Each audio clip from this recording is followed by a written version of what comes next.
Waalaikumsalam. Selamat pagi semuanya. Selamat pagi. Kita mulai acara ini. Yang pertama itu sambutan dan pembukaan dari Pak Camat. Untuk Pak Camat dipersilahkan.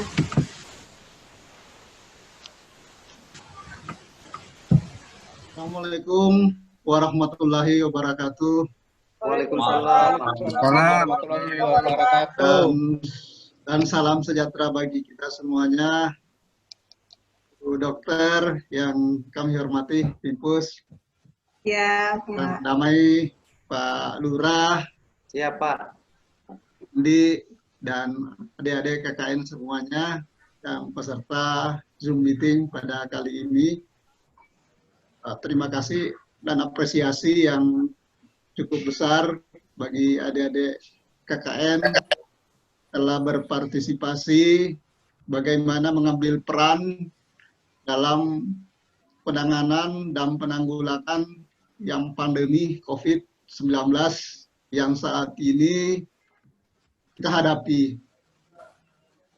Bagaimana dari tema kegiatan ini, bagaimana peran kita.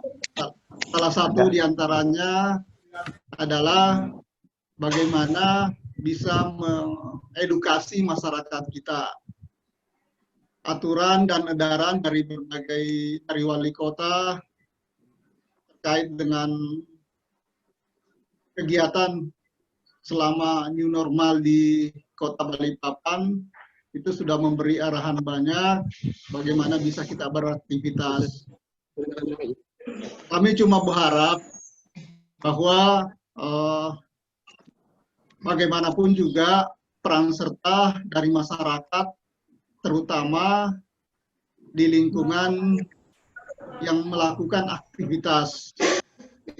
Dari beberapa hal yang kami monitor, kami melihat bahwa mungkin saja dalam beraktivitas warga-warga kita itu memakai masker. Tapi satu hal yang sulit saya lihat adalah bagaimana menjaga jarak. Nah, ini menjadi perhatian kita semuanya, bagaimana menata senantiasa untuk menjaga jarak dalam setiap beraktivitas. Saya kira ini sekedar pengantar. Terima kasih atas semuanya dengan ucapan Bismillahirrahmanirrahim. Zoom meeting dinyatakan dibuka. Assalamualaikum warahmatullahi wabarakatuh. Waalaikumsalam warahmatullahi. Terima kasih Pak atas sambutannya. Bisa dilanjutkan kepada Bapak Satgas COVID untuk menjadi moderator acara kali ini. Bapak dipersilahkan. Baik, makasih Mbak Fitri. Assalamualaikum warahmatullahi wabarakatuh. Waalaikumsalam. Salam sehat buat seluruh sahabat webinar. Kita bertemu saat ini edisi perdana webinar Damai Baru. Artinya kita akan secara berkala, secara reguler menyelenggarakan webinar sesuai pesan Pak Camat tadi, bahwa kita perlu peran serta seluruh pihak untuk bahu-membahu. Bagaimana kita memberikan edukasi dan saling mengingatkan dalam menghadapi pandemi ini.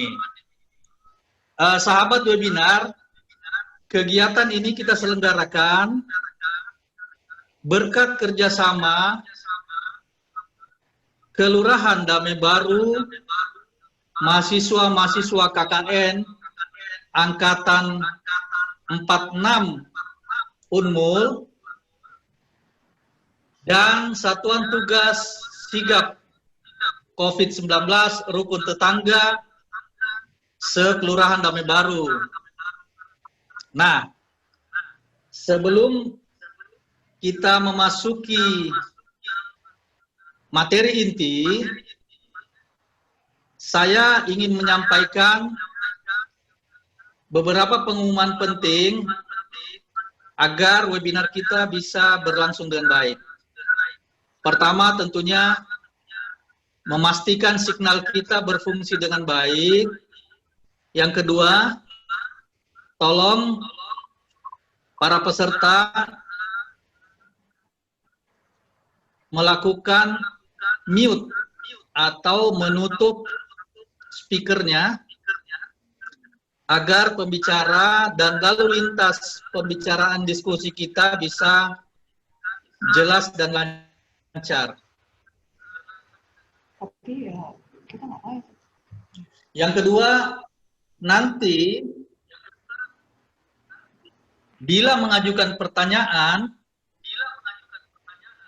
itu diajukan di kolom chatting. Silahkan menulis nama dan daerah dari mana. Terakhir, mari kita mengikuti kegiatan ini dengan seksama dan saling menghormati peserta yang lain. Oke, kita sudah ada 2 pembicara yang kompeten di bidangnya akan mengupas materi partisipasi warga dan bagaimana peran serta kita semua mengantisipasi pandemi ini. Baik, untuk tidak membuang-buang waktu, saya persilahkan dengan hormat Ibu Dr. Gigi Sekar Dianing Indrati selaku Kepala Puskesmas Damai. Waktu dan tempat saya persilahkan Bu Dokter. Terima kasih, Pak Andi.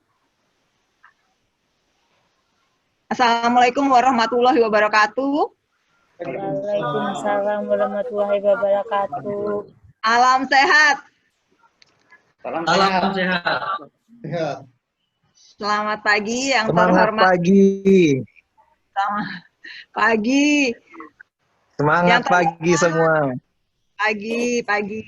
Yang terhormat Bapak Camat, Bapak Lurah Damai Baru, dan para sahabat webinar sekalian. Terima kasih atas kesempatan yang diberikan kepada saya, Kepala Puskesmas Damai, untuk menyampaikan materi tentang pada hari ini.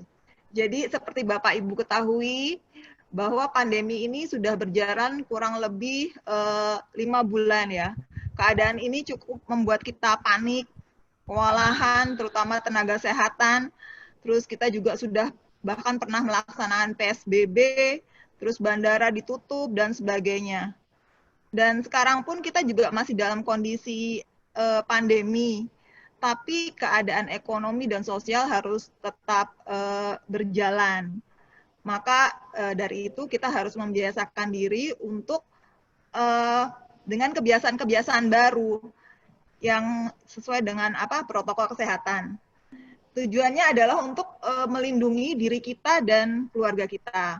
Maka untuk itu pada hari ini saya akan menyampaikan materi tentang adaptasi kebiasaan baru atau AKB untuk mencegah terjangkitnya COVID-19. Oke, sebentar saya share screen-nya.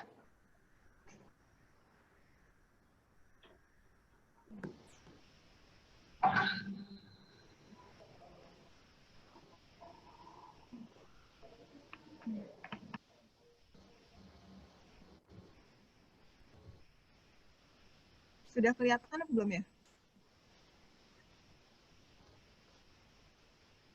Oke, sudah ya? Masih loading. Belum, Bu. Belum ya? Ada keluar, Bu. Belum, Bu, masih loading. Loading ya? Sudah. Oke. Sudah Bu, sudah Bu. Mantap. Sudah ada, Dok. Oke, sudah ya. Oke, jadi sebelumnya kita harus mengetahui apa sih COVID-19 itu atau yang kita sering sebut corona. Jadi COVID-19 itu adalah penyakit menular. Sebentar ya.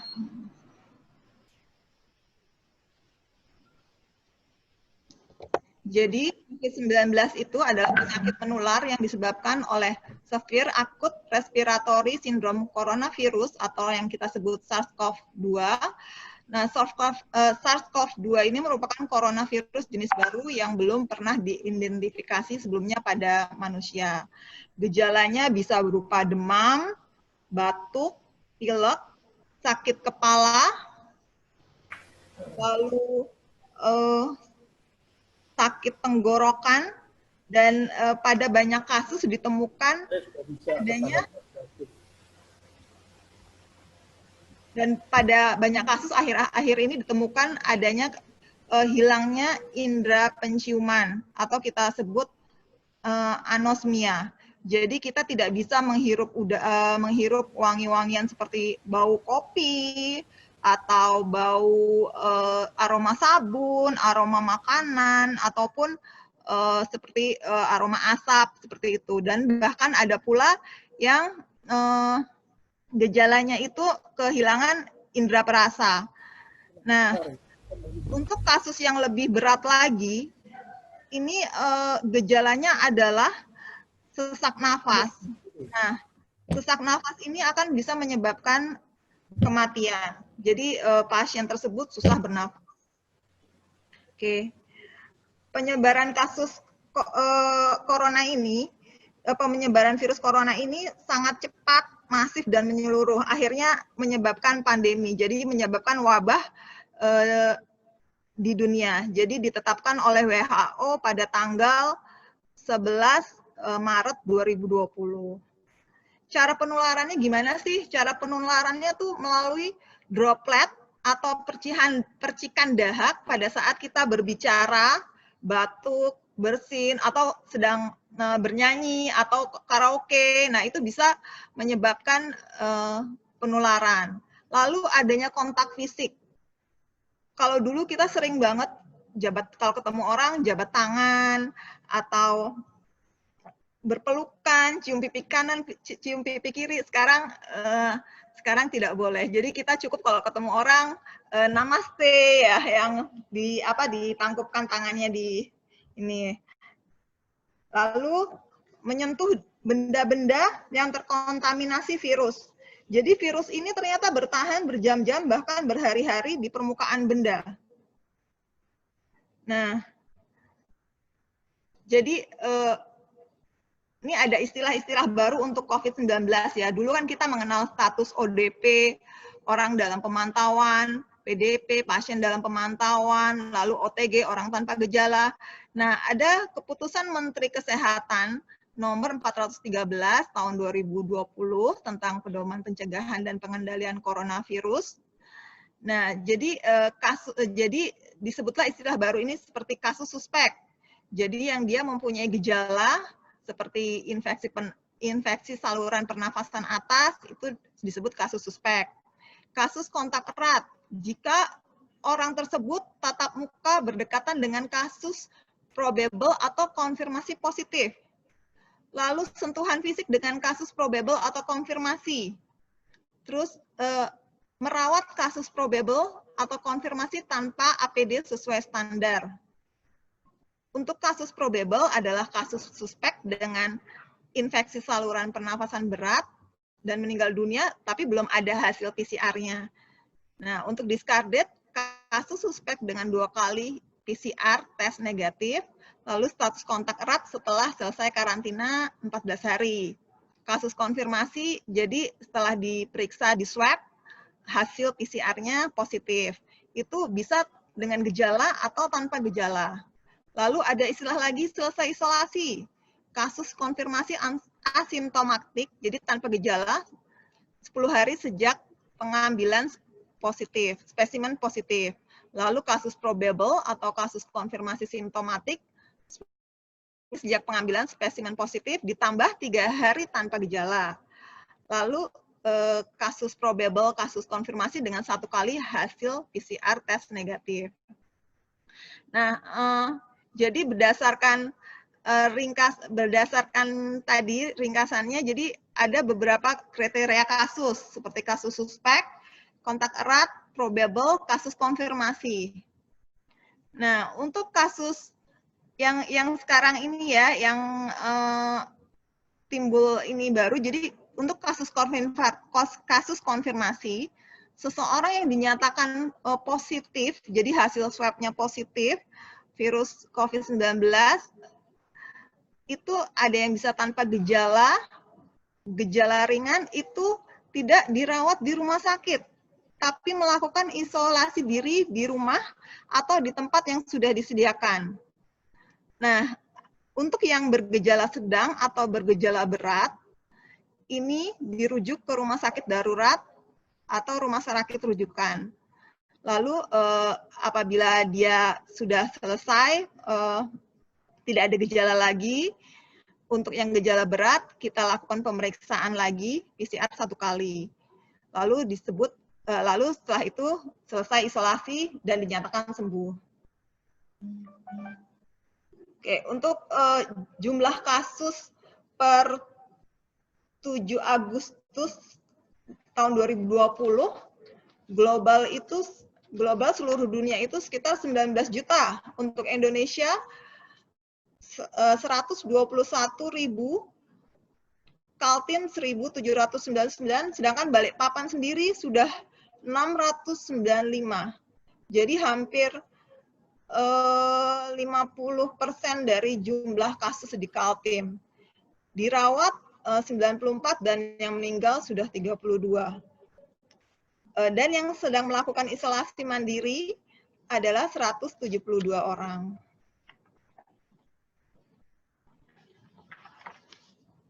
Oke, kenapa sih harus segera dicegah? Jadi kasus ini makin hari makin meningkat. Di Indonesia sudah masuk gelombang kedua yang kasusnya makin hari itu bertambah besar. Terus sampai sekarang juga belum ditemukan vaksin. Siapa saja bisa terjangkit. Bisa orang tua, orang dewasa, orang yang sehat, anak-anak, atau bahkan juga kami sebagai nakes juga bisa terjangkit. Nah, kasus ini bisa menyebabkan kematian orang dengan komorbid. Jadi, kebanyakan yang meninggal adalah kasus dengan komorbid. Apa sih komorbid itu? Komorbid adalah penyakit-penyakit bawaan, seperti misalnya jantung, hipertensi, dan diabetes mellitus, dan sebagainya. Lansia juga sangat rentan terkena virus ini. Nah, gimana sih cara mencegahnya? Jadi cara mencegahnya adalah dengan disiplin. Disiplin, kita harus disiplin. Disiplin terhadap adaptasi kebiasaan baru. Kita bisa singkat 3M aja, yaitu wajib kita lakukan: mencuci tangan pakai sabun dan air mengalir, memakai masker, dan menjaga jarak. Jadi 3M aja, tolong diingat 3M. Mencuci tangan pakai sabun dan air mengalir, memakai masker, dan menjaga jarak. Nah, sebelum masa pandemi, kita sering dengar ya, perilaku hidup bersih dan sehat. Itu sudah kita lakukan sehari-hari. Ya, tapi dalam keadaan ini kita harus lebih sangat ekstra. Jadi perilaku hidup bersih itu harus menjadi budaya kita. Jadi kita harus wajib cuci tangan pakai sabun dan air mengalir 40-60 detik, atau kalau misalnya kita tidak menemukan tempat cuci tangan, bisa gunakan hand sanitizer. Untuk cuci tangan juga jangan asal aja. Jadi semua permukaan tangan harus dicuci. Permukaan punggung tangan, telapak tangan, buku-buku jari, kuku-kuku jari, jempol, sama pergelangan. Jadi kita paling nggak 40-60 detik. kapan aja sih kita cuci tangan? Jadi kalau dari toilet untuk ibu-ibu sebelum menyusui, untuk ibu sebelum menyusui, terus apabila kita batuk dan bersin sebelum dan sesudah makan, terus apabila ada kita ada pasien, kita setelah merawat pasien ganti popok, sebelum memakai dan melepas masker kita wajib cuci tangan. Lalu bisa ditambah lagi dengan nutrisi, gizi yang seimbang.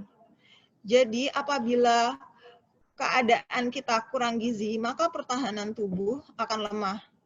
Mudah sekali terkena infeksi atau virus.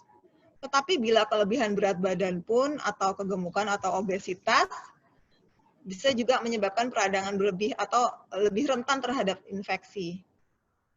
Nah, jadi sebaiknya kita sehari-hari harus rutin konsumsi buah dan sayur setiap hari, konsumsi air mineral 8 gelas per hari, lalu konsumsi vitamin dan mineral yang bisa kita dapatkan dari susu, kacang-kacangan, ikan, laut, telur, dan sebagainya. Nah, sebaiknya kita harus masak sendiri ya ibu-ibu ya, mumpung para suami di rumah, ibu-ibu bisa masakin, anak-anak juga school from home, kita masakin. Jadi sebaiknya masak sendiri. Jadi hindari kita makan di luar, karena kalau makan di luar kita berkumpul dengan orang banyak, itu rentan sekali resiko penularan. Nah, kalaupun terpaksa-terpaksanya kita harus bertemu di restoran atau gimana, atau mau meeting atau gimana, nah pilihlah tempat yang terbuka, yang ventilasinya baik. Lalu dan tempat makan itu sebaiknya sudah menerapkan protokol kesehatan. Jadi ada jarak, terus ada jarak antar pengunjung, lalu sebelum masuk ditem dulu, terus ada tempat cuci tangan di depan, jadi seperti itu. Nah, lalu lanjut, jadi kita harus juga menjaga imunitas. Apa sih imunitas? Imunitas adalah daya tahan tubuh kita. Nah, apabila imunitas itu kita baik, maka resiko terinfeksi virus pun rendah. Gimana sih cara jaga imunitas itu? Yaitu dengan aktivitas fisik 30 menit per hari, 3-5 kali seminggu lah minimal. Lalu istirahat yang cukup 7-8 jam sehari, berjemur di pagi hari pukul 9 pagi sekitar 5-15 menit 2-3 kali seminggu. Lalu yang terakhir adalah kelola stres. Jadi berpikirlah selalu positif, berpikir positif, terus lakukan kegiatan yang menyenangkan. Misalnya seperti ibu-ibu, ya bapak juga bisa sih yang hobi masak, ini kan masaknya. Jadi lakukanlah kegiatan memasak, berkebun, atau menjahit. Nah kan nih sekarang masker ibu bisa bikin sendiri di rumah, seperti itu. Nah, selain itu kita juga harus menjaga lingkungan, terutama rumah, sehat. Jadi lingkungan rumah harus sehat. Gimana sih lingkungan yang disebut sehat? Jadi adanya sirkulasi udara yang baik di rumah itu. Jadi kalau ini jendela dibukalah lebar-lebar, lalu pintu juga dibuka lebar-lebar, supaya sirkulasi udaranya bagus, dan sinar matahari juga harus masuk. Yang sering memakai AC, coba dikurangi AC-nya. Lalu bersihkan rumah, semua permukaan harus dibersihkan. Kalau jadi untuk Bapak Ibu ketahui dan peserta webinar ketahui bahwa kuman ini mati dengan air dan deterjen. Tanpa cairan pemutih tidak apa-apa. Jadi kecuali misalnya ada pasien di rumah ya yang terkonfirmasi positif, itu monggo pakai deterjen. Nah, jadi semua permukaan harus dilap. Jangan disemprot-semprot saja ya. Jadi harus dilap supaya merata. Ya. Jadi meja, kursi, keran, pegangan pintu, jendela dan sebagainya itu harus dilap, harus rutin dilap. Lalu rutin cek filter AC. Lalu untuk yang menggunakan kipas angin juga harus sering-sering dibersihkan kipas anginnya. Nah, ya sebisa mungkin sih kita di rumah saja, ya. Kalau memang benar-benar perlu sekali, seperti harus kerja, harus ke pasar atau gimana. Nah, ini ada tipsnya. Jadi kita harus pulang dari perpergian, kita harus membersihkan diri sebelum bercengkrama dengan keluarga. Jadi semua disemprot-semprot, badan semua disemprot, badan maksudnya barang-barangnya ya. Kalau badan untuk manusia tidak boleh disemprot dengan cairan kimia karena cairan itu bisa membahayakan kita. Nah, nanti yang sampah-sampah yang memang nggak diperlukan seperti bon-bon itu dibuanglah ya Bu ya, nggak perlu. Nah, terus cuci tangan, paling nggak cuci tangan sebelum masuk rumah. Pakaian kotor, langsung masukkan mesin cuci. Kalau bisa langsung dicuci, direndam di air panas atau rendam air aja, pakai campuran deterjen ya. Lalu kita juga langsung mandi Bu ya. Langsung mandi. Jadi jangan duduk-duduk dulu, jangan ini dulu. Jadi kita langsung mandi kalau pulang dari rumah, pulang dari berpergian.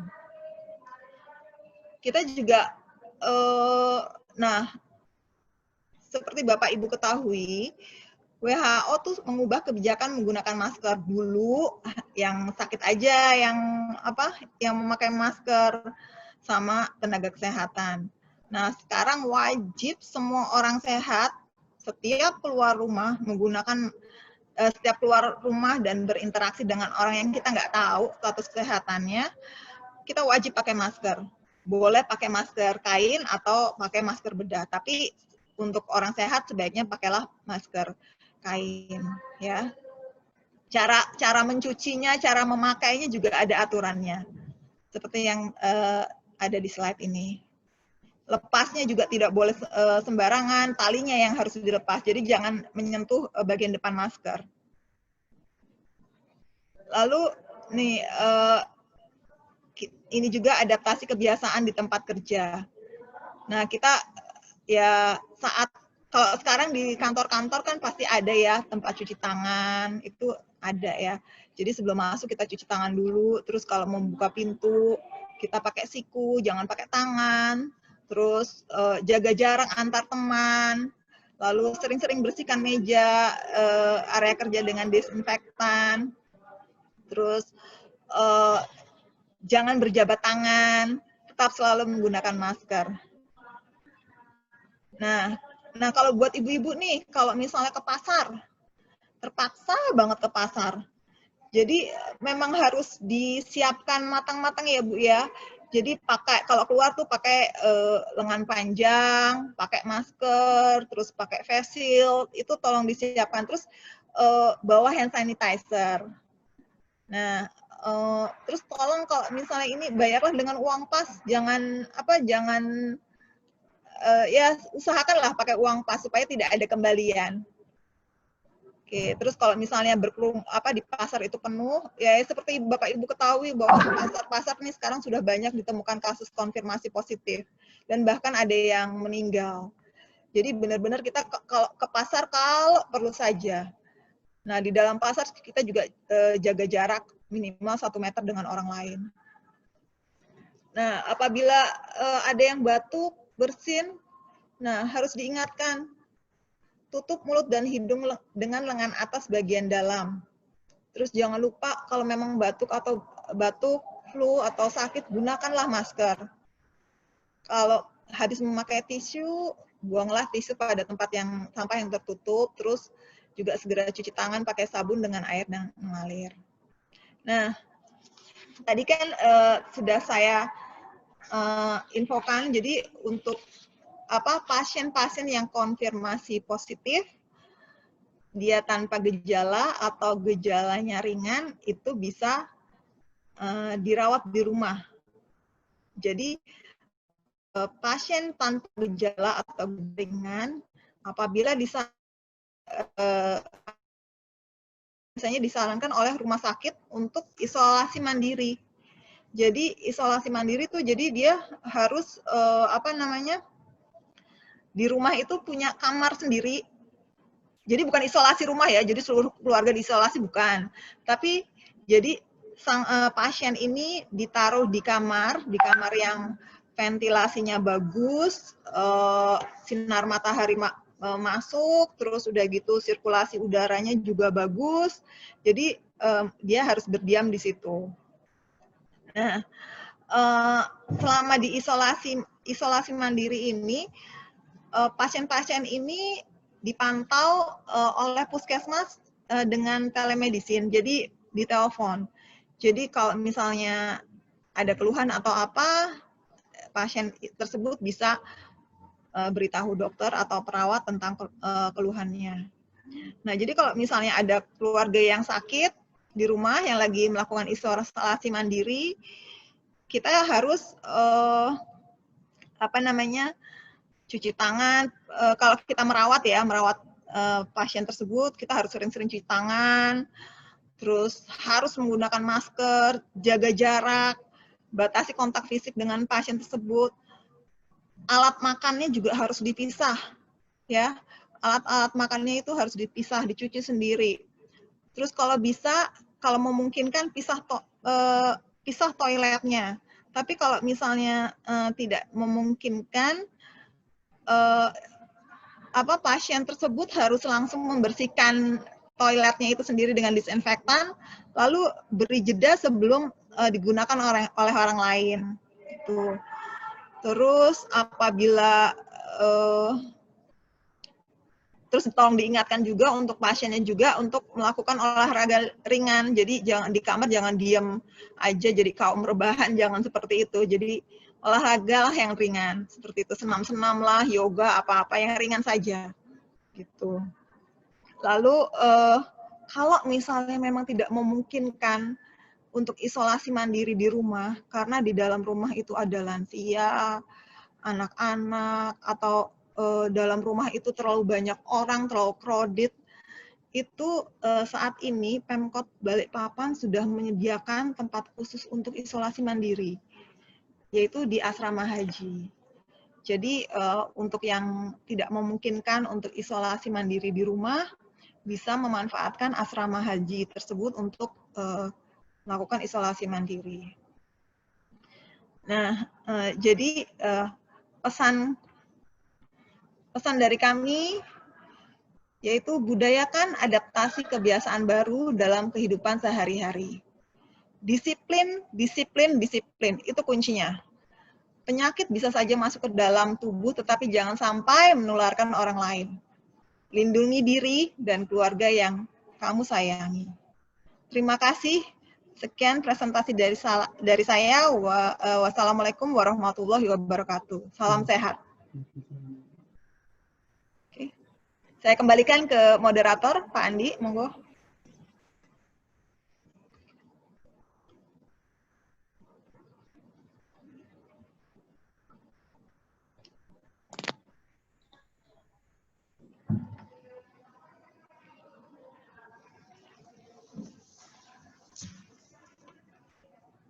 Ya, Pak Andi, saya kembalikan.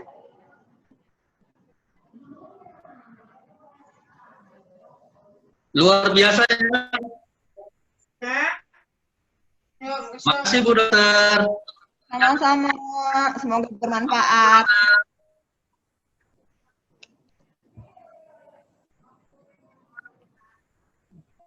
Ya, luar biasa ya teman-teman sahabat webinar, tips-tips dari Bu Dokter. Namaste Bu Dokter. Namaste.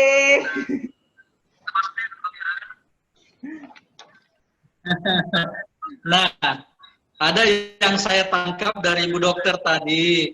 Kita diminta disiplin 3M. Ya, betul. Nah, mencuci tangan, air bersih dan mengalir. Memakai masker. Disiplin jangan memakai masker. Disiplin menjaga jarak. Nah, betul, Pandi. Yang terakhir saya catat, membiasakan PHBS, Betul. pola hidup bersih dan sehat. Itu yang saya tangkap ya, bagus sekali. Dan saya juga menangkap dari Pak Camat tadi, saya ulangin, pimpinan wilayah Balikpapan Selatan, jaga jarak ya, kita semua untuk bisa jaga jarak.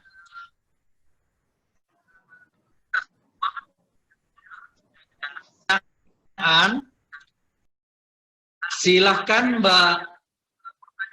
Mbak Fitri, 3 pertanyaan untuk diajukan.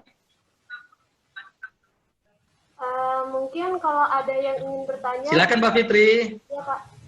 Mungkin kalau ada yang ingin ditanyakan bisa langsung ketik di chatnya atau bisa langsung dipertanyakan kepada Ibu Sekar.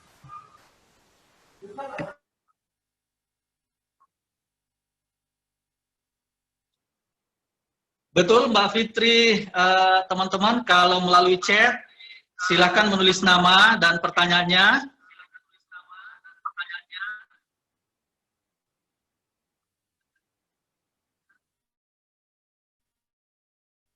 Tapi kita juga membuka ke ibu sahabat webinar mau mengajukan pertanyaan secara langsung, silakan.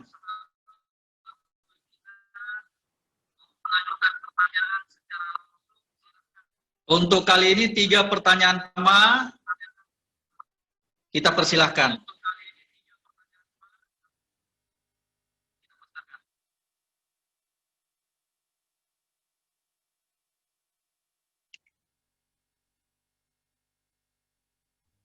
Izin bertanya.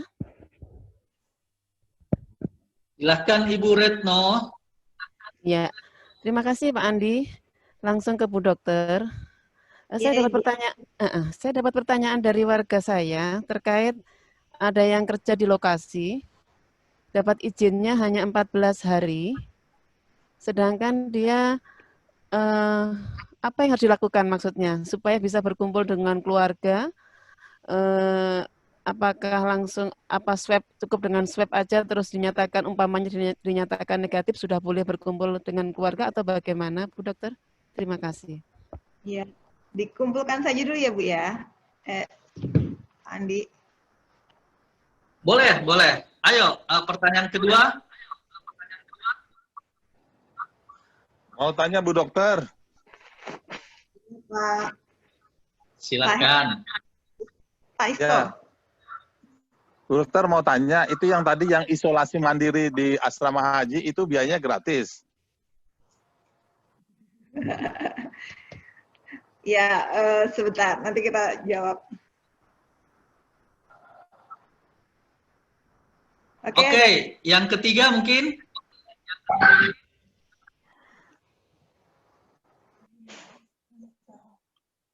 Mbak Fitri itu ada di chat, saya lihat dipilih 1.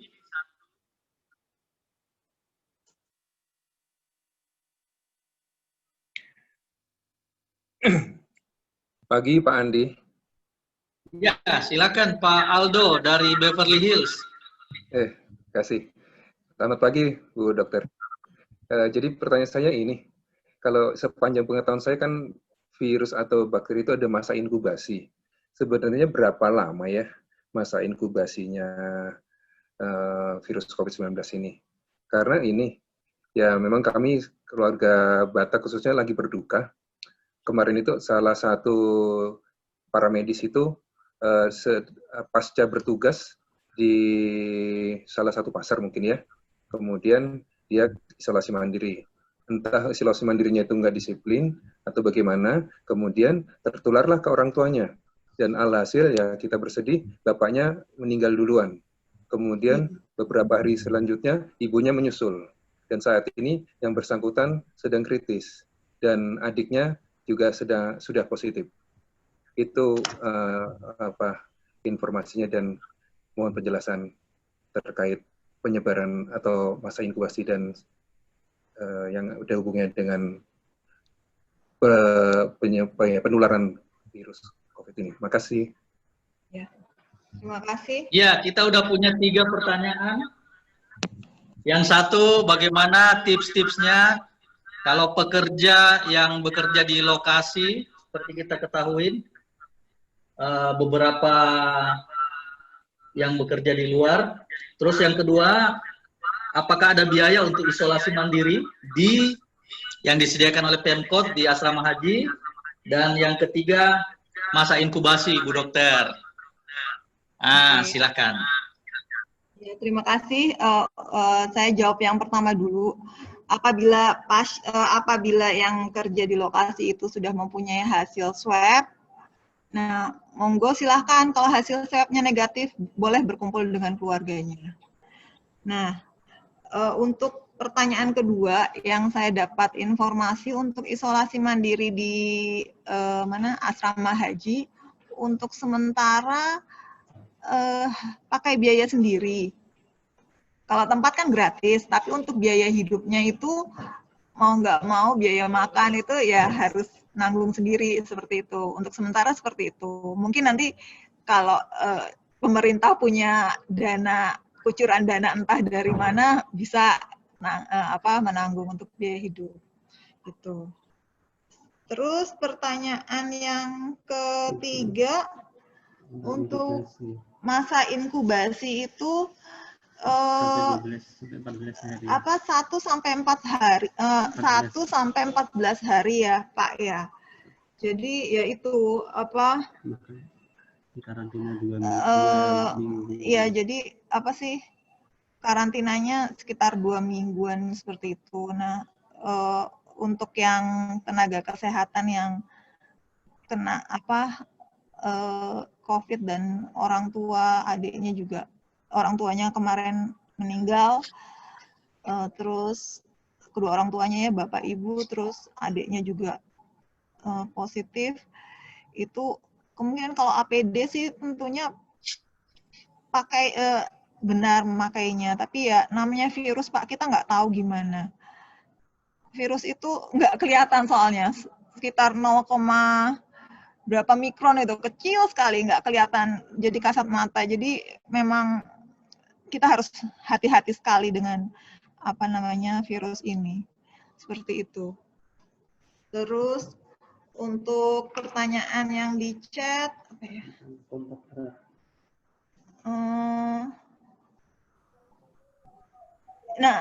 tentang penanganan untuk pasien COVID-19 untuk yang masih anak-anak, sama saja Bu, penanganannya dengan orang yang dewasa. Jadi untuk anak-anak yang memang gejalanya masih ringan atau tidak ada gejala sama sekali, itu bisa isolasi mandiri. Jadi dirawat oleh orang tuanya di rumah. Sebaiknya sih seperti itu ya Bu ya. Nah, orang tuanya yang memang tidak terkonfirmasi atau konfirmasinya negatif, itu dalam merawat anaknya terapkanlah protokol kesehatan tadi yang seperti saya sudah terangkan, bahwa harus pakai masker, terus jaga jarak, ya agak susah juga ya namanya anak-anak. Tapi ya tolonglah pakai APD yang benar, seperti itu. Lalu untuk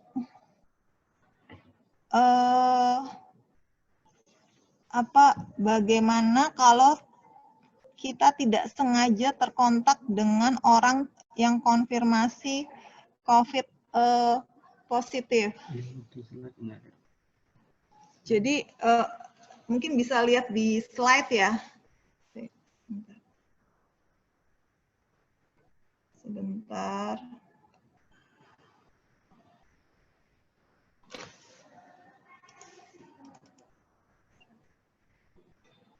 Bentar ya.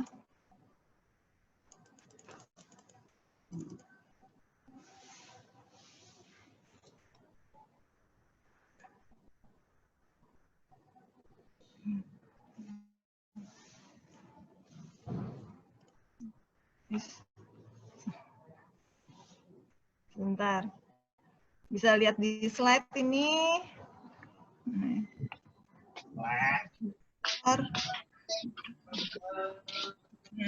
Ini ya. apabila kontak erat.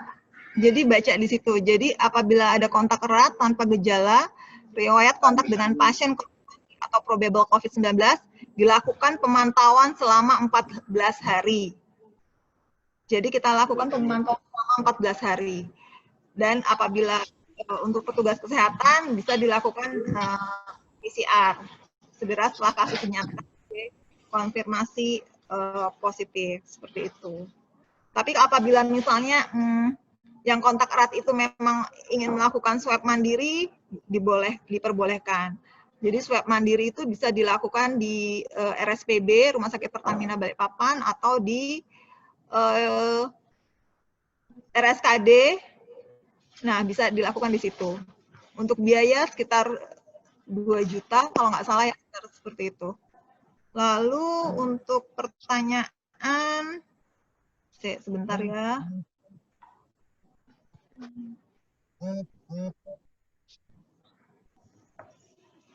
Untuk pertanyaan apa lagi nih ya? Menurut Bu Dokter, kira-kira kapan berakhir pandemik ini? Aduh, doanya ya Pak ya, segera, karena semua terkena dampaknya. Semua kita tuh dari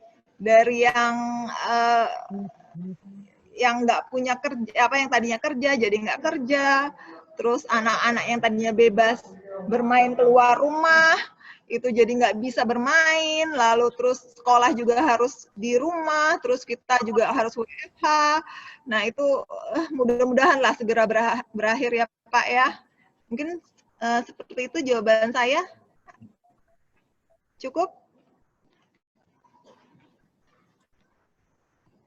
Yang dari tidak sengaja terkontak dengan orang yang terkonfirmasi COVID-19. Apakah kita juga wajib melakukan karantina langsung atau gimana? Terima kasih. Iya, tadi saya sudah saya jawab, bisa karantina langsung, jadi isolasi mandiri selama 14 hari, Pak. Ya, itu. Atau kalau memang ini bisa swab mandiri seperti itu. Ya Bu Dokter, satu pertanyaan bonus boleh nggak Bu Dokter? Ini masih ada satu di chatting, menarik ini. Akhir-akhir ini banyak berita yang menyebutkan kumur-kumur itu efektif menghindari virus. Benarkah Bu Dokter? Kumur pakai apa ya? Kumur-kumur. Kumur-kumur pakai apa ya, Mayang? Biasanya itu kan ada yang buat pembersih yang mulut, nanti kayak Listerine dan lain-lain. Saya baca berita Bu, katanya. Oh itu. Jadi apa ya? Jadi kayak untuk perawatan yang apa sih? Untuk perawatan yang misalnya yang mulut gitu ya, misalnya gigi itu menurut jurnal bisa digunakan povidone yang mengandung povidone iodin. Jadi seperti betadine, bukan Listerine ya. Jadi povidone iodin itu tapi untuk perawatan, tapi bukan untuk menghindari apa ya itu virus itu. Virus itu kita nggak tahu gimana cara ininya apa bisa nempel di kita tuh kita nggak tahu karena kecil sekali kan, seperti itu. Yang penting ya ingat itu ikuti protokol kesehatan, sering-sering cuci tangan pakai sabun karena kuman mati pakai sabun, terus udah gitu pakai masker, terus jaga imunitas ya, daya tahan tubuh kita itu yang paling mencegah kita terkena virus corona.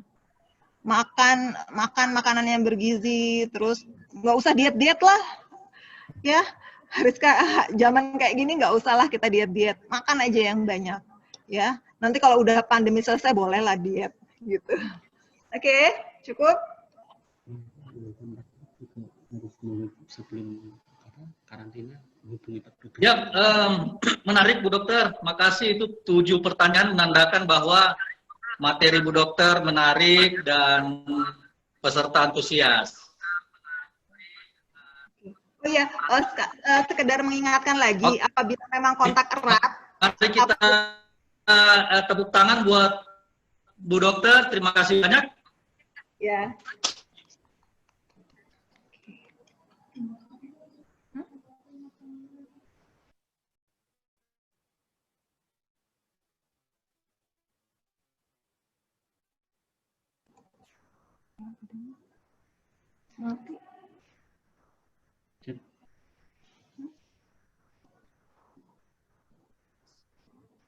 Boleh menambahkan sedikit lagi, Pak?